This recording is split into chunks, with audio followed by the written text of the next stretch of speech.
We're seeing very much, one of the strongest parts of feedback from companies using the reporting framework is the extent to which it is connecting with improvements in their performance. In a way, the reporting framework is offering them questions to which they want to have answers anyway, just to know they're managing the issues. And so through this, they're using the framework to start new conversations, move this beyond the social compliance or communications or corporate citizenship part of the team, and push those conversations into the heart of the business. Do we have answers to this? If we don't, why don't we? Quite apart from what we may choose to disclose externally, how do we know we're managing it internally? And so we're hearing about using it for gap analyses, using it to put some simple questions on the table of senior management or the board, to do some training with suppliers or with a procurement function. All of these different ways of using these questions to open up the eyes to things that are going well, but also things where there's nothing happening or too little happening, and to drive progress in practice. So what are we talking about when we talk about salient human rights issues? We're talking about those human rights that stand out because they're at risk of the most severe impact through the company's operations and value chain. So it's the lens of risk to people, which is what the UN Guiding Principles tell us needs to be the focus for what you do, what you address first, and also the focus for what you report on as well. So it takes the lens of risk to people, not risk to business, and that's the critical distinction, of course, with materiality. Materiality may ask external stakeholders what interests them, what they care about, but that's still different from where are risks to people greatest. But I think it's a really important point that these are not two separate and disconnected ideas. In fact, they're very much connected.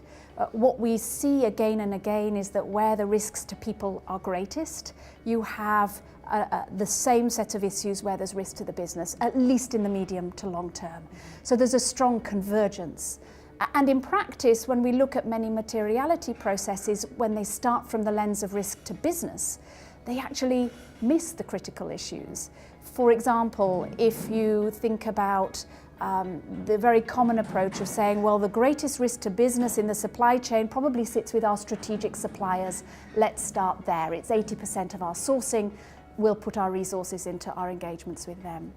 But you look at where risk to business has actually hit the headlines, turned into litigation, campaigns and so forth. And we can think of Uzbek cotton, conflict minerals. We can think about forced labor in Thai fishing, in the electronics industry. None of these are amongst strategic suppliers, right? So when we take the lens of risk to people, we actually find we have a method that's more robust and more reliable for understanding where the real risks to business are going to lie as well. Investors play such a critical role in this, of course, because ultimately we're not going to move the needle at scale on respect for human rights in business conduct unless there are markets that can recognize and reward good conduct. So we have to have investors engaged deeply in this conversation, and integrating these issues into their conversations with companies.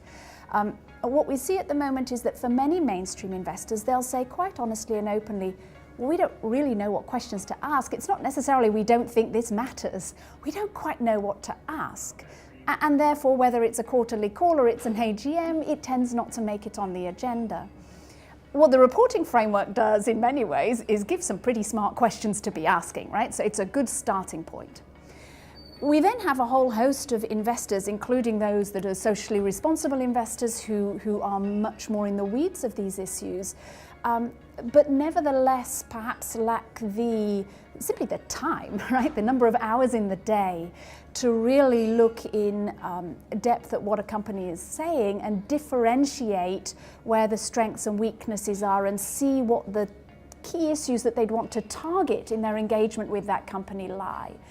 The reporting database is part of the response to that. What we've done in the UN Guiding Principles reporting database is start to take companies' disclosure, not just from one report, but across their website, and ask the question, to what extent does this information tell us what we need to know about how they're respecting human rights. So we map it back against the questions in the reporting framework to arrive at that view, and then present it back to the user in a way that's much more digestible. Now this helps companies as well as their investors see, gosh, they're saying a lot around this and they're giving me some quite concrete examples and I can see how they're driving it through. But over here I'm seeing relatively little. Maybe they don't have grievance mechanisms, maybe they don't really do much stakeholder engagement, or they clearly do with this group, but I'm missing more around how they do that at the grassroots level. So now you start to see not just within a company's reporting, but comparative to its peers, what's strong, what's weak, where are the good examples, and how do I have much more targeted conversations that are going to help that company itself understand where it can improve its performance. It really is asking the smart questions.